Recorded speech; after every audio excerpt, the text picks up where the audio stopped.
So UFC 316 takes place this weekend. Finally, a card worth talking about. It is the rematch between Sean O'Malley versus Merab. Bruh.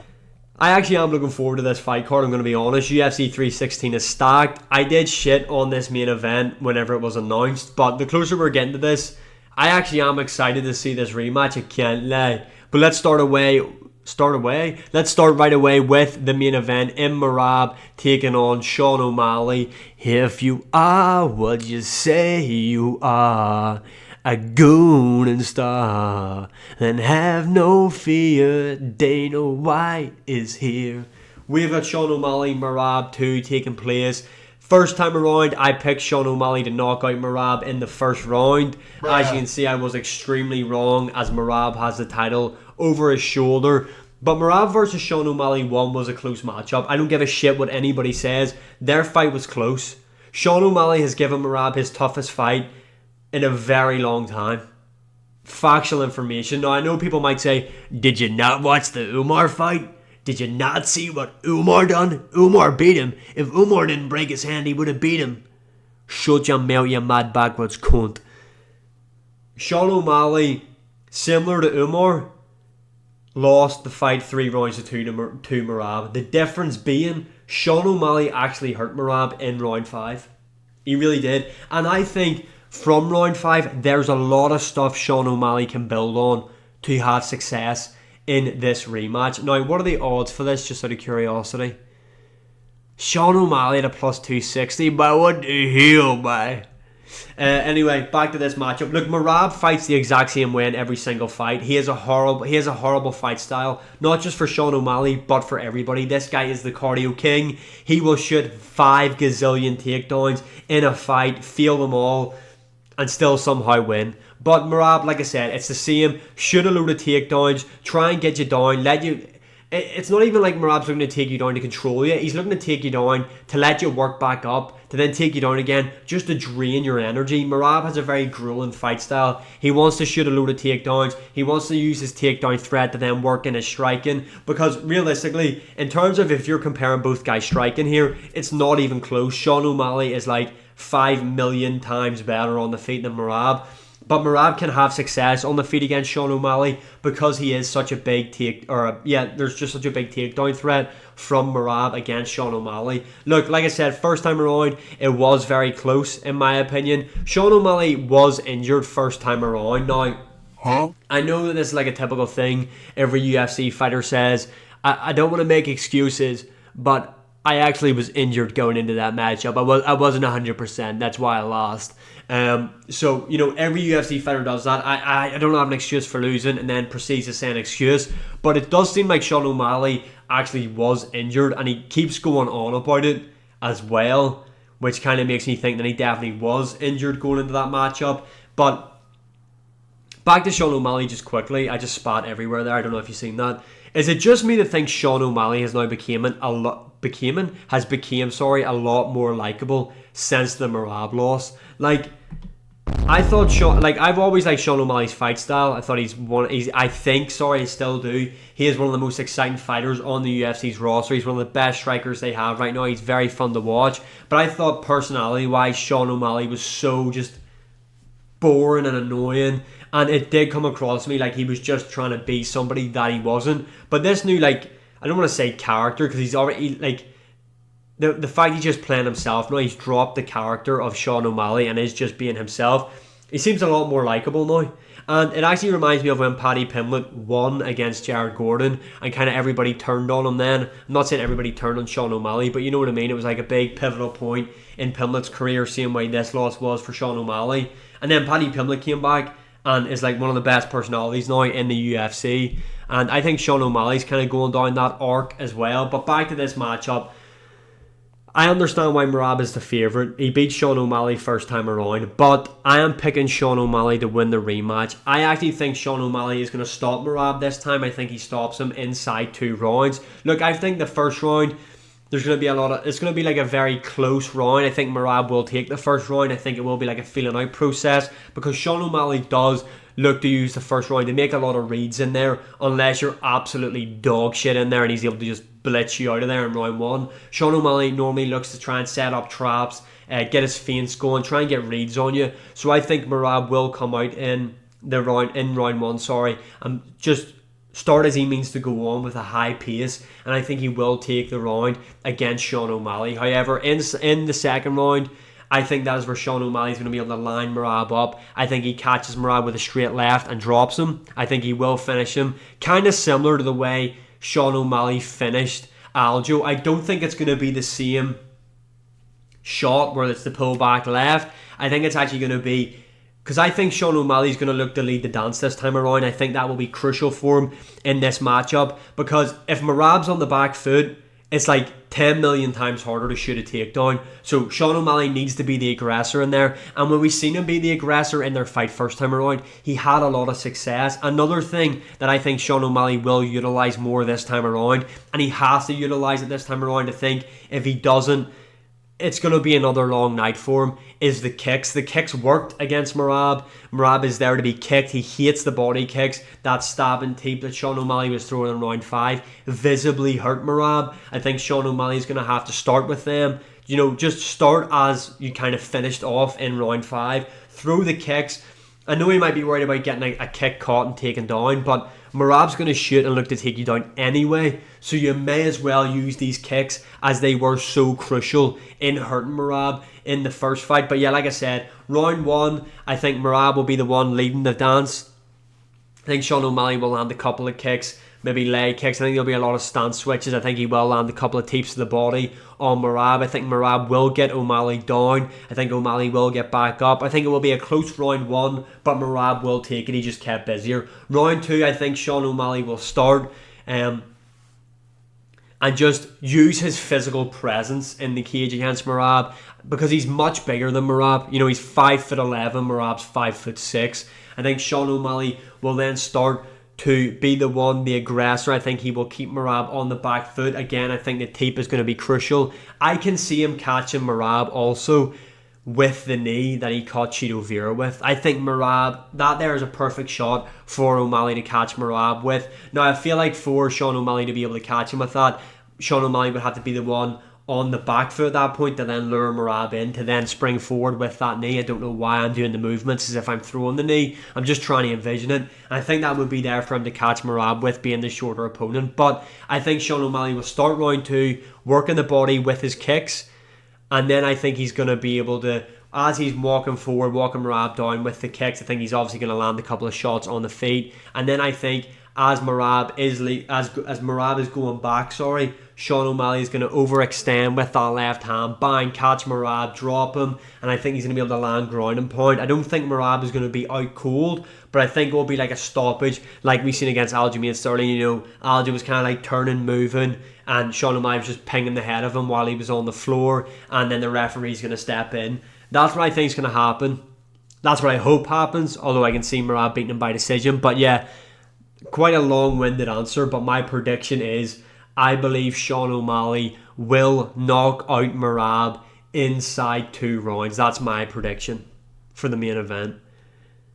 And just to boil it down into simple terms, Sean O'Malley stopped gooning.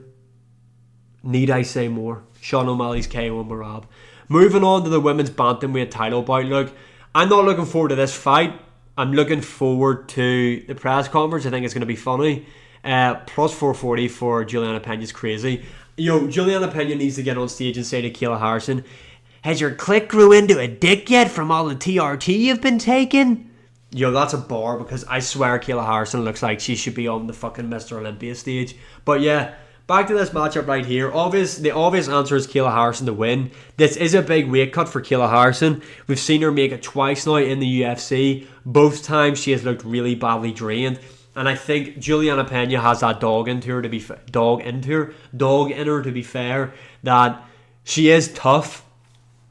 And I think that could become a problem for Kayla Harrison if she doesn't get Juliana Pena out of there early on, because I think Kayla Harrison, with such a big weight cut and the muscle mass that she has, will fade drastically as the fight goes on. I didn't realise Juliana Pena's record was 13-5. What the fuck? But yeah, my prediction is Kayla Harrison. I think she is going to beat Juliana Pena. I think she is going to sub her inside 3 rounds, in my opinion. But I don't know, a part of me is like, I can just see Juliana Pena weathering the storm and then just like TKO and an absolute gassed out Kayla Harrison. I don't know why I see that. But I'm going for Kayla Harrison as my prediction. Moving on to the feature fight, we've got Kevin Gastelum taking on Joe Pyfer. This fight has been rebooked. Obviously, the Mexicans were out to try and kill Joe Pyfer last time he was meant to fight. Kevin Gastelum, Joe Pyfer is going to be on smoke this time in this matchup against Kevin Gastelum. Look, I am picking Joe Pyfer to win. Kevin Gastelum is good. Coming to the end of his career, he is going to be undersized in there against Joe Pyfer. But Kevin Gastelum has been in there with elite guys. Had a lot of success with them in there as well. And he is tough and durable. I think Joe Pyfer is going to win. I think Joe Pyfer can win any way in this fight. I could actually see him knocking out Kevin Gastelum. In terms of what way I think this fight plays out, he knocks out Gastelum, is last. He subs Kevin Gastelum, beats Kevin Gastelum by decision. Either way, though, I think Joe Pyfer will win. I'm kind of leaning towards a sub, but Kevin Gastelum is hard to finish. I think a decision here. What are the odds? Fucking hell, what the hell? -375 for Joe Pyfer, holy shit. I do think Joe Pyfer will win this by either decision or submission. I think Joe Pyfer's got really underrated grappling, in my opinion. I'm pretty sure he's a black belt, but people forget, man, Joe Pyfer hits harder than Ngannou. Joe Pyfer's going to win. Moving on, Mario Batista versus Patchy Mix. Look, I'm really looking forward to seeing the debut of Patchy Mix. I'm not going to sit here and pretend like, Patchy Mix, bro, you ever seen his fight against Baragana Bedibishka in Bellator? Because no, I don't. I know he was the Bellator bantamweight champion. I've seen some of his stuff. Very, very good grappler. Decent striking, but the grappling is obviously where he excels. Mario Batista, fuck you. Beat Jose Aldo, obviously. Everyone's out to take everybody's out for Mario Batista's head. They want Mario Batista to lose here. Look, Mario Batista was, this is a short notice fight for Patchy Mix. Mario Batista was originally meant to be on this card anyway against Chito Vera. But I know Patchy Mix is taking the fight on short notice, but this is also going to have an impact on Mario Batista, in my opinion, because it's a completely different stylistic matchup. I actually am going to go with Patchy Mix to get the job done here. Normally, I don't like picking the Bellator fighters coming over to the UFC because it's normally never right.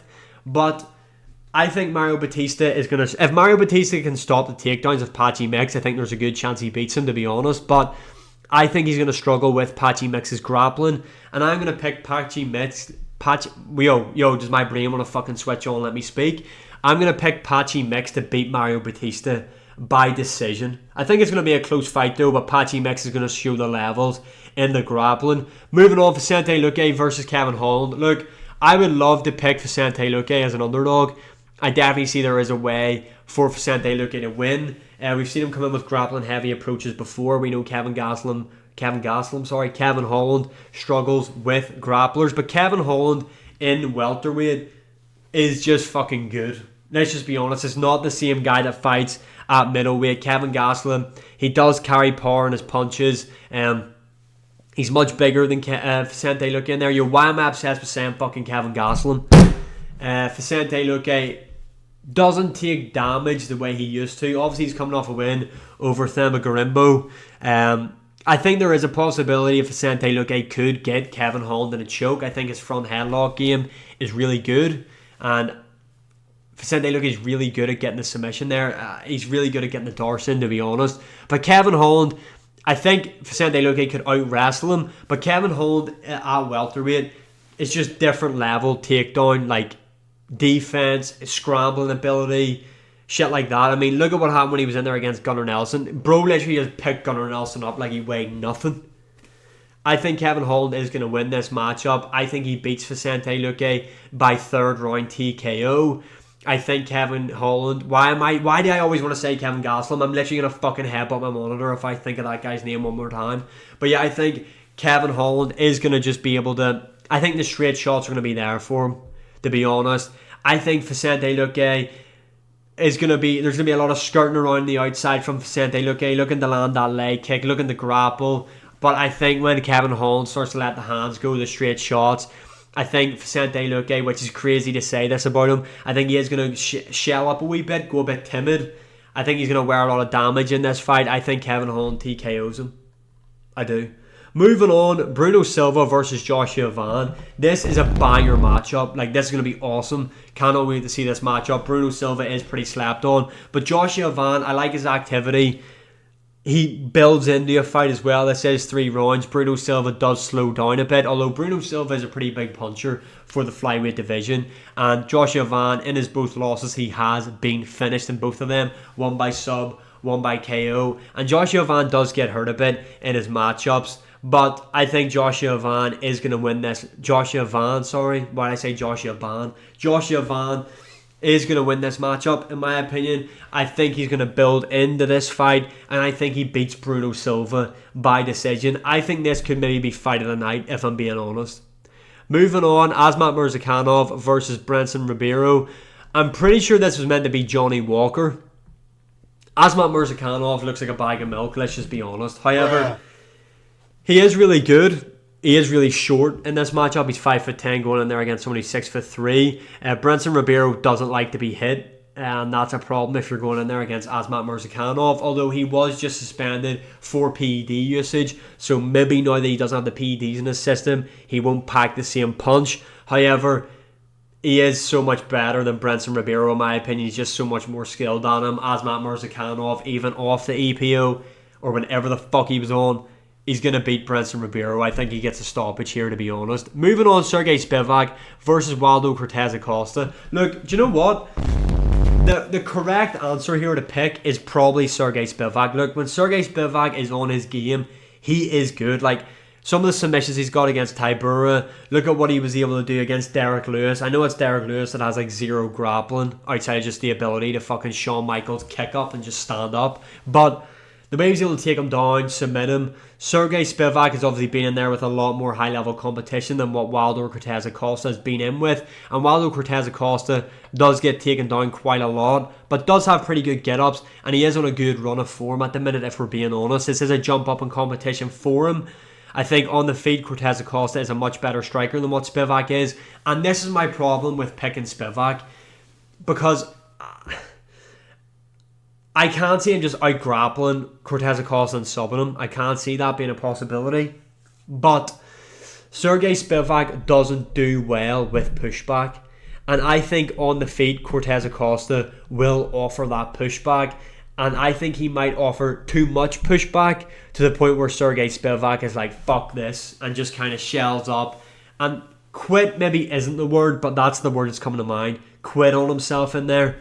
So personally, for me, I know he's the underdog because I looked at the odds. Waldo Cortez Acosta, I'm picking him as an underdog in this matchup. I'm picking him to win. Chaos Williams versus Andres Gustafsson. Look, Chaos Williams is going to knock him out, in my opinion. Gustafsson was meant to fight Trevin Giles at the Fight Night card that just passed. He's very good in the clinch, but he's very hittable. Chaos Williams, I just spot everywhere again. What the fuck is wrong with me? Chaos Williams, big puncher. I think he knocks him out. Moving on, we have got Marquel Medeiros versus Mark Chinski. Yo, was this fight just recently added, or am I? Marquel Medeiros is winning this anyway. Wayne Kong versus Ariana De Silva. Yeah, I've said her name right. Look, Wayne Kong kind of lost all her aura when she got smoked at like a minus fucking 1,000 something favourite. She is going to win this matchup, though. I think she gets a finish. Jekka Shira versus Jo Sang Yo. Jekka got fucking knocked out, I'm pretty sure, or beat anyway by Do Not Redeem. My name is Alan. I am from Phoenix. Do not redeem, sir. Do not redeem. Jubilee beat him, I'm pretty sure. Yo, he fought on the Korean Zombies promotion. He's actually pretty good, in my opinion. He didn't go through the Contender Series or Road to UFC. He is from Korea. Normally that's how they get into the UFC. The UFC have just outright signed him. I think he's going to get a win here. We have got Quaylen Salkild versus Yanal, I can't say his second name. I know he knocked out Sam Patterson whenever he made his debut. Big underdog here. What is he? Plus 350. Look, Quaylen is going to get the job done here. I think he wins this matchup by decision, although I think this is a pretty wide line, to be honest. But yeah, that's UFC 316. Those are my predictions. Let me know yours in the comments below. I will be doing a watch along, so tune in, or fight companion, whatever you call it. Like, share, subscribe, comment, all that good stuff. I really do appreciate the support, and I'll see you all again in the next one.